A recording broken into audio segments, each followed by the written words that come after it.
Assalamualaikum warahmatullahi wabarakatuh. Jumpa lagi sama saya Indra Agus. Kita akan coba membuat campuran beton 135 di lapangan.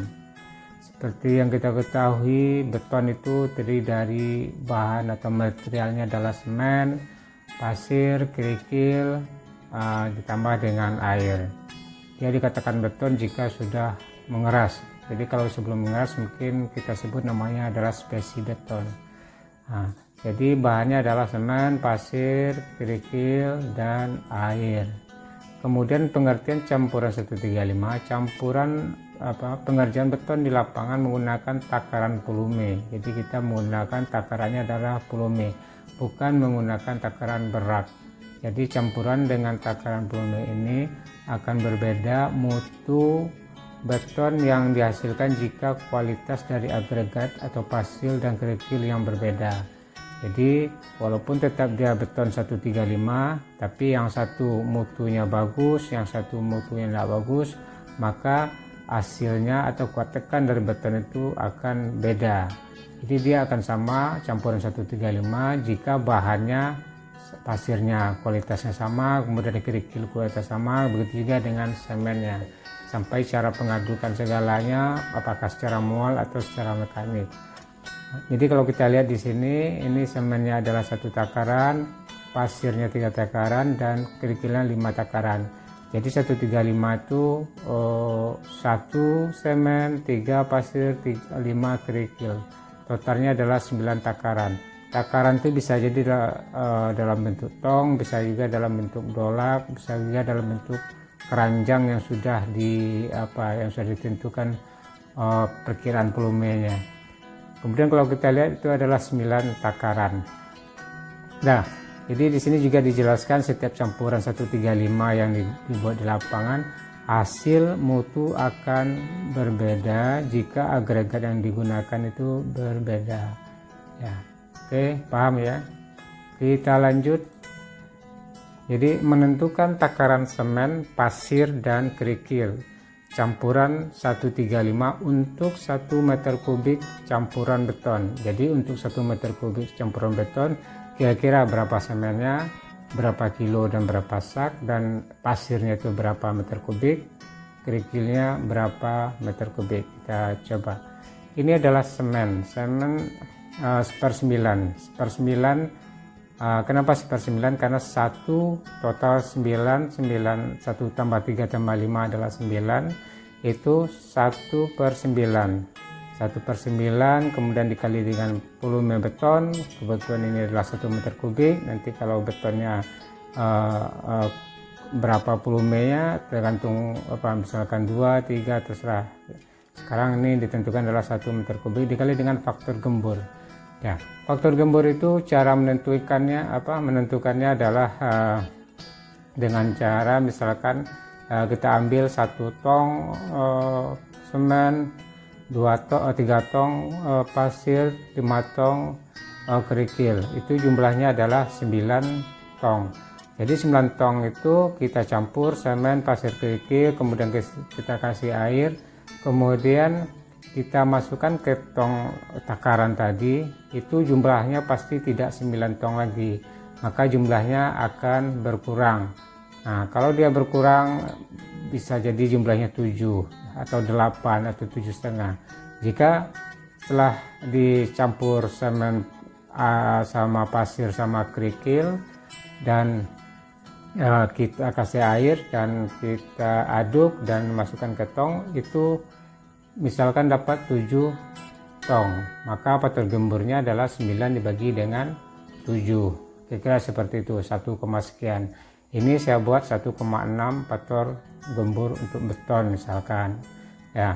Jadi 1/9 kali 1 meter kubik kali 1,6, maka akan didapatlah 0,178 meter kubik. Itu kalau kita jadikan ke berat semen itu beratnya adalah 1250 kg per meter kubik. Jadi kalau kita kali 1250 dikalikan 0,78 itu adalah 222,22 kg atau 4,5 sak Jadi 222 dibagi dengan 50. Nah, ini adalah 0,178 meter kubik itu adalah volume semen kondisi gembur ya, belum dikasih air. Nah, begitu juga dengan pasir. Pasir adalah tadi dia 3, berarti 3/9. Berapa volumenya? Volumenya adalah 1 meter kubik. Berapa faktor gemburnya? Faktor gemburnya adalah 1,6. Maka didapatlah pasirnya adalah 0,533 meter kubik. Berapa kerikilnya? Itu adalah 5/9. Kenapa 5? Karena tadi perbandingan kerikilnya adalah 5. 5 dibagi 9, 9 adalah total 1 tambah 3 tambah 5. Kali dengan volume betonnya berapa, kemudian dikali dengan faktor gembur. Maka pasir yang dihasilkan adalah kerikil yang dihasilkan untuk 1 meter kubik beton itu adalah 0,889 meter kubik. Ini kalau kita jumlahkan 0,178, 0,533 dan 0,889 itu melewati 1 meter kubik. Jadi ini jumlahnya adalah 1,5 atau 1,6. Jadi 1,5 1,6 itu adalah gemburnya gitu. Jadi kalau dikasih air campur itu dia akan sama dengan 1 meter kubik. Nah, berapa pasir dan kerikil yang dibutuhkan untuk 1 sak semen? Jadi kita hitung dulu. 1 sak semen itu, berat semen itu adalah 1250 kg per meter kubik. Jadi untuk volume 1 sak semen itu adalah, karena 1 sak itu 50 kilo, maka kita bagi dengan 1250 kg per meter kubik. Maka kita dapatlah volume semen itu 0,04 meter kubik. Berapa pasirnya? Di pasirnya, karena semennya itu adalah 0,04 meter kubik, maka pasirnya itu adalah 3 kali 0,04, maka pasirnya itu adalah 0,12. Berapa kerikilnya? 5 kali 0,04 itu adalah 0,2 meter kubik. Oke, lanjut. Jika takaran atau tong dolak yang ada di lapangan ukurannya seperti ini, misalkan ya, ini adalah panjangnya 25 cm, lebarnya 25 cm dan tingginya 20 cm. Tentukan berapa tong pasir dan kerikil yang harus dicampurkan untuk 1 sak semen. Jadi 1 sak semen tadi adalah kita lihat hasilnya adalah seperti ini. 1 sak semen itu 0,04 meter kubik semennya, kemudian pasirnya adalah 0,12 dan 0,20. Berarti pasirnya 0,12 dan kerikilnya adalah 0,20. Oke. Nah, jadi berapa kita hitung volume tong? Volume tong 0,25 kali 0,25 kali 0,2 meter, maka dapatlah 0,0125 meter kubik per tong. Sekarang kita berapa tong pasir yang harus kita gunakan untuk 1 sak semen. Jadi 1 sak semen itu tadi pasirnya adalah 0,12 meter kubik, itu dibagi dengan 0,0125 meter kubik per tong, itu adalah volume dari tong tadi. Maka kita dapatlah pasirnya harus adalah 9,6 tong.